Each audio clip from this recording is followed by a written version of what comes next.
What you are about to hear is a true story about a place called Mooresville, Alabama. It is where I grew up. I was born in Mooresville, a young lad, to my mother, Miss Jennings, and my father. We called him Sir. I was raised to be very respectful and mindful of my manners. Yet there was a secret that happened every day of my life.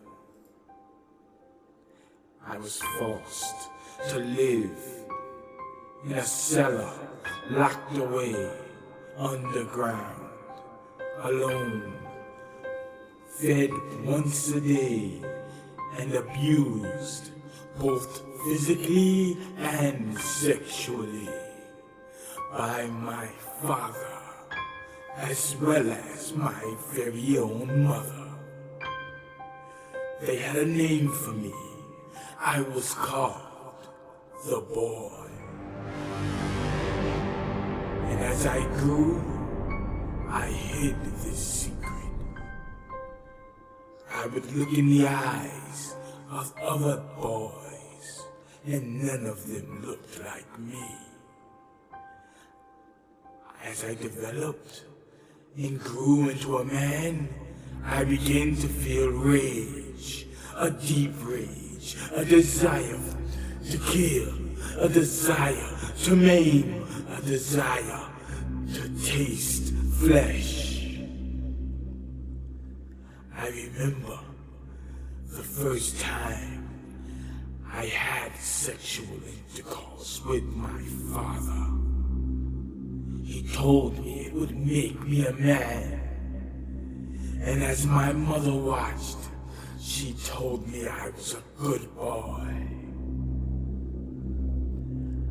But I knew in my heart it was wrong, and I refused. That is when I began to be beaten.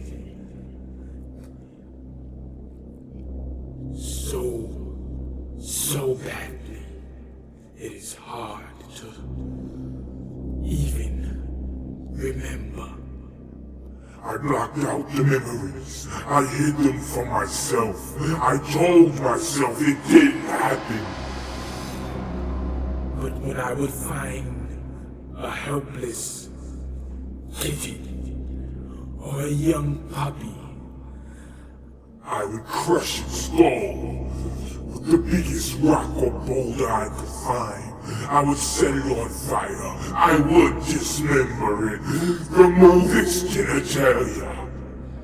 Because I knew what was done to me, and it made me feel not as though I was human. I felt as though I was a worthless, diseased animal, a monster, a demon. I do not know myself. It kept me from developing. It kept me from growing. Only thing I could do was hide behind the smile that I put on my face. I would say, "Yes, Mrs. Mary. Yes, sir, Mr. Johnson."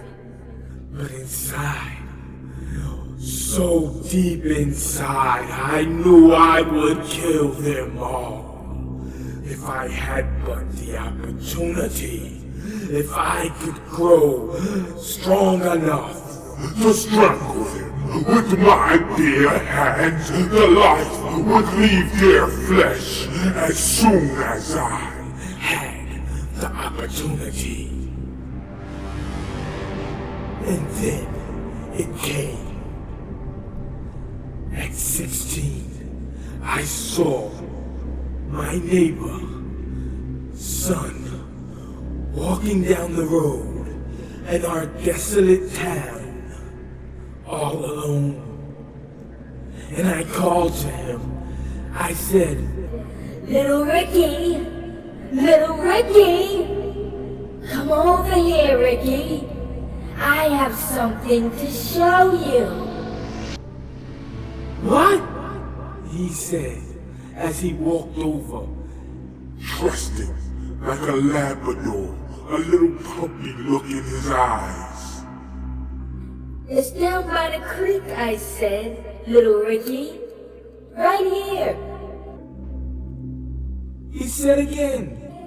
What is it? I said, You gotta see it to believe it. You're not gonna believe this.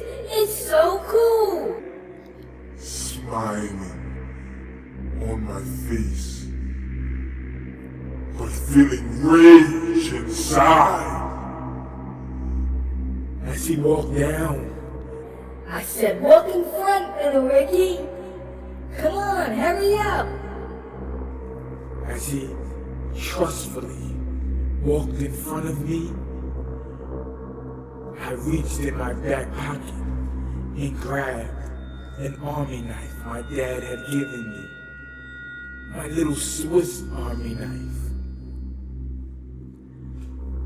And I ran behind him and grabbed him by his neck. Took the blade and forced it into his throat.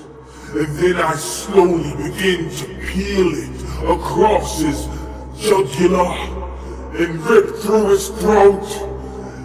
And as he twitched and his body began to squirm in my hand and his blood shot out from his neck, I knew that I found my purpose. I saw what I was destined to see. And it was beautiful. So beautiful.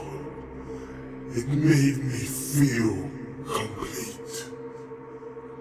I proceeded to beat his skull in, just as I did the animals that I would lure and find outside behind my house, in my woods, or even my own family dog.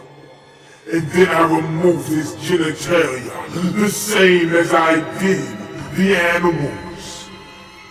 I began to sodomize him, and I realized that there's nothing better than defiling a corpse for my own sexual pleasure, the way my father did me, the way my mother allowed him to do me.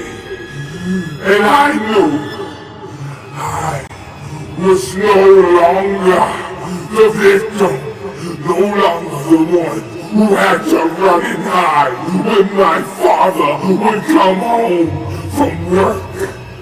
I was the one who was gonna destroy him and her and anyone else that I chose. Later on that day, my father came home, and I made history. I dismembered him. I consumed him. I forced my mother to watch. And instead of killing her, I plucked out her eyes. I removed her tongue. I severed her fingers. And I left her there, tied, chained to the radiator. The same radiator in the basement where she witnessed me being molested.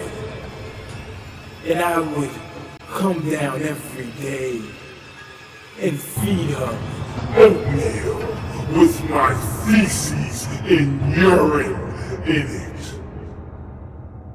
And she's still there to this day in a small town called Mooresville, Alabama.